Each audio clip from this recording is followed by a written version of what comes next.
and welcome to Motomouth. I'm Moshe K. Levy. And so far, 2020 has been a real kick in the teeth, what with a major global pandemic killing masses of people and all of the associated personal and economic devastation that's followed. But perhaps no industry has been in such flux right now as traditional media, and journalism in particular. Now, by way of introduction, I've been a motor journalist since 2003. I've published roughly 175 articles in national magazines such as Motorcycle Consumer News, Rider Magazine, American Iron, BMW Club magazines, and a few others. Now, nearly all of the magazines I've been writing for over 16 years now in some cases, have disappeared this year. Motorcycle Consumer News in print since 1969, for who I've been writing since 2004, finally folded this February.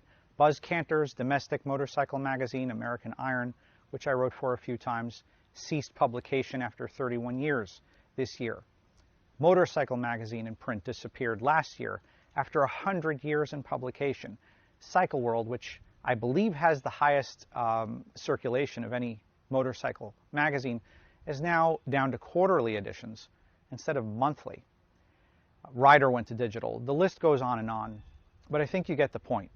So what does all this mean for the industry as a whole, for manufacturers of motorcycles and related goods, for us riders and enthusiasts? I would argue that the effects are almost entirely negative for all of the stakeholders involved. Just think about it. Now, some riders do appreciate doing a bit of research before plunking down their hard-earned money for bikes and for gear and for accessories. Where is this research going to come from now? From experienced journalists who put a product through its paces over thousands of miles and multiple seasons and report as objectively as they can about the results, or from bloggers who are on a quid pro quo model of getting free product in exchange for flashy, glowing reviews.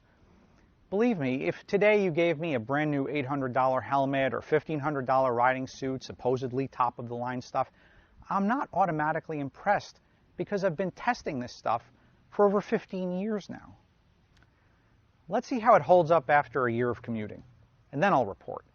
That's a far cry from someone who's reviewing gear for the express purpose of keeping it afterwards, and whose reporting reads like a thinly veiled regurgitation of the product's press release.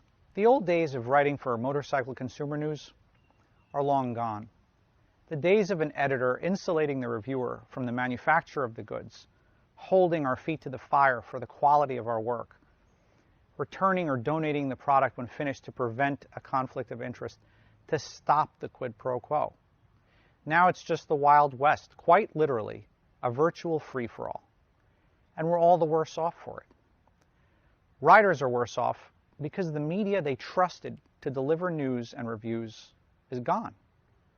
The old walls separating advertising from reviewing, from editorializing, have been obliterated. Now most everything is going to get a great review when the only criteria is the reviewer getting free stuff. Manufacturers are worse off too because without a demanding press corps, the standards they aim for are inevitably lower. And journalists are worse off, for obvious reasons, when people are conditioned to expect content for free. That's not to say that all digital content providers are bad. Not at all. I enjoy a lot of them. But there's something that should fundamentally disturb you about the prevailing concept that quality content should be free. There is no free lunch. And what's sold down the river for free content are standards and integrity, and in many cases, an honest appraisal of the product. Now, there are going to be those that cavalierly dismiss all of this as the rantings of a failed business. They'll say that print media and journalism deserve to fail because they couldn't survive in the market as is.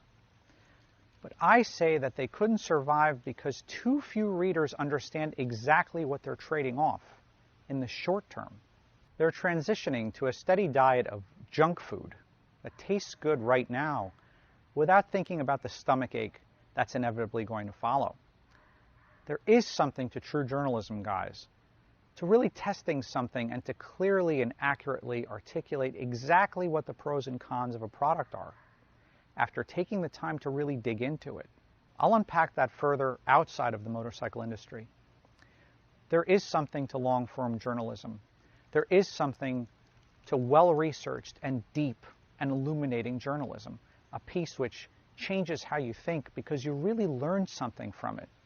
Now, if you think that's not worth paying for because your appetite is satiated by the 280 characters that you can get for free, then it seems you may not be able to differentiate between McDonald's and fine cuisine, not only for the flavor, but for your health. I do hope that there are enough of you out there that can tell the difference and do appreciate it.